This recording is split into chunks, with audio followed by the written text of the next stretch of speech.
Assalamualaikum warahmatullahi wabarakatuh. Terima kasih teman-teman yang udah klik channel YouTube gua. Jadi teman-teman bisa langsung subscribe di bawah, like atau komen, dan juga bisa sharing-sharing ke teman-teman biar gue tambah semangat untuk berbagi ilmu catur. Di sini teman-teman gue akan sharing tentang gimana sih cara prinsip dasar bermain catur itu. Jadi bermain catur itu bukan hanya langkah yang asal-asalan gitu, nggak ada tujuannya sama sekali. Nah di sini gue akan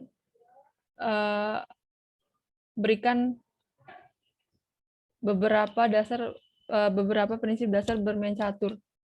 Nah, di sini langsung aja ya. Yang pertama itu di dalam permainan catur itu, yang pertama kita itu harus segera kembangkan semua perwira. Gimana sih contohnya? Teman-teman bisa lihat di layar. Jadi, gue buka E4, E5, kuda F3, kuda C6, kemudian gajah C4, gajah C5, pion D3, kuda F6, kuda C3, D6.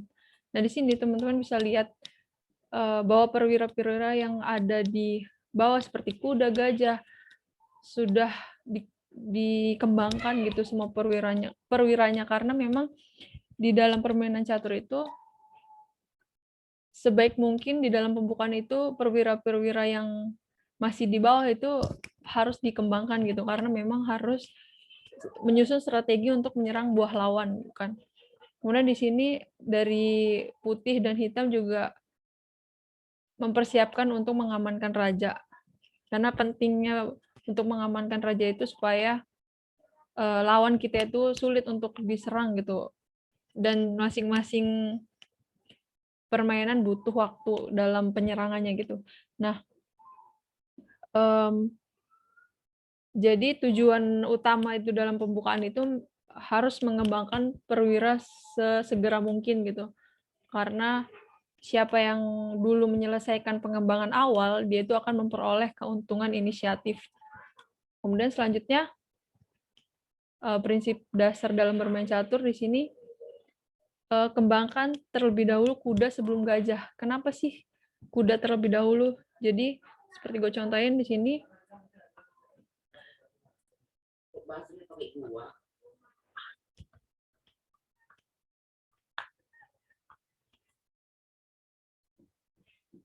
oke lanjut ya. Jadi, kenapa sih harus kuda terlebih dahulu yang dikembangkan daripada gajah?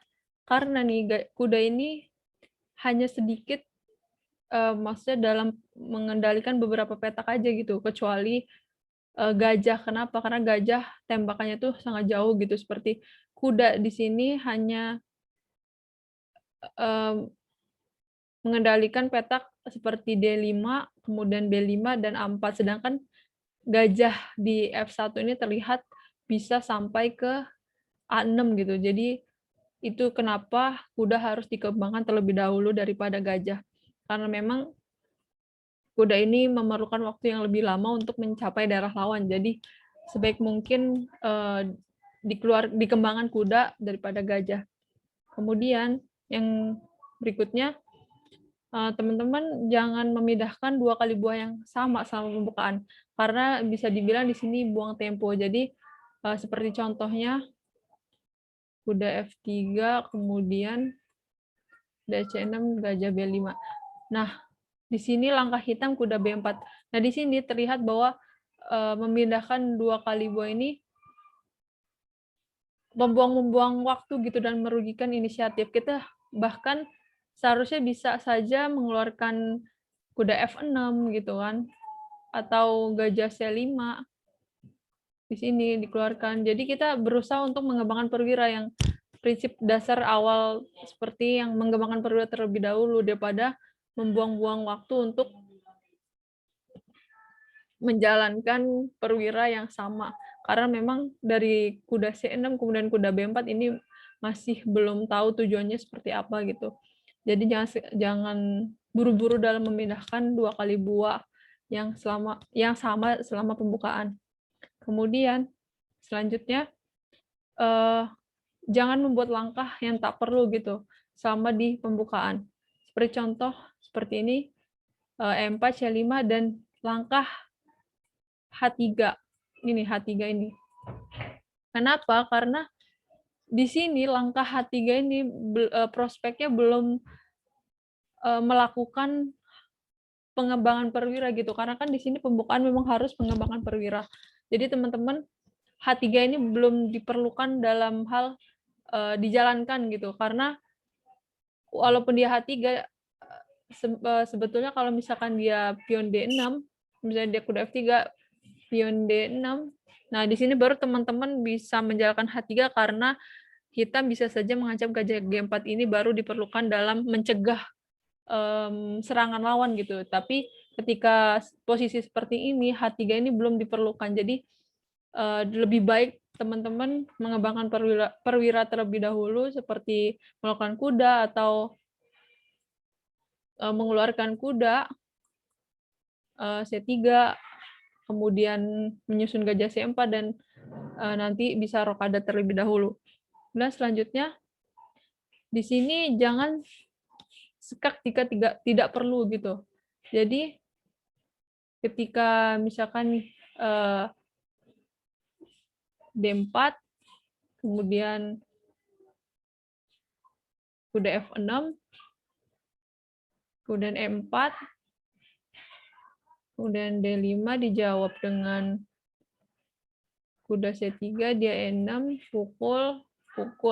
Nah, di sini teman-teman, sekak yang tidak perlu itu seperti menteri E2, karena hitam ini dengan mudah menangkalnya dengan gajah E7 dan membantu hitam rokade gitu, dan ini sangat-sangat merugikan inisiatif untuk putih gitu. Jadi yang yang tidak perlu seperti ini tidak perlu dijalankan lah. Kita bisa melangkahkan gajah D3 atau kuda F3 masih. Jadi rencana kita untuk mengamankan raja di sini dengan cara rokade. Jadi teman-teman juga nggak perlu melangkahkan menteri E2 untuk yang bisa ditangkalnya dengan mudah gitu. Kemudian itu aja teman-teman. Selanjutnya untuk bagian berikutnya nanti gue akan share di video selanjutnya. Terima kasih teman-teman yang sudah terus ngikutin channel gue ini. Semoga teman-teman bisa memahami apa yang gue jelasin, dan maafin kalau misalkan ada beberapa suara-suara yang di luar dari suara gue. Jadi itu aja sih teman-teman, semoga bermanfaat. Thank you.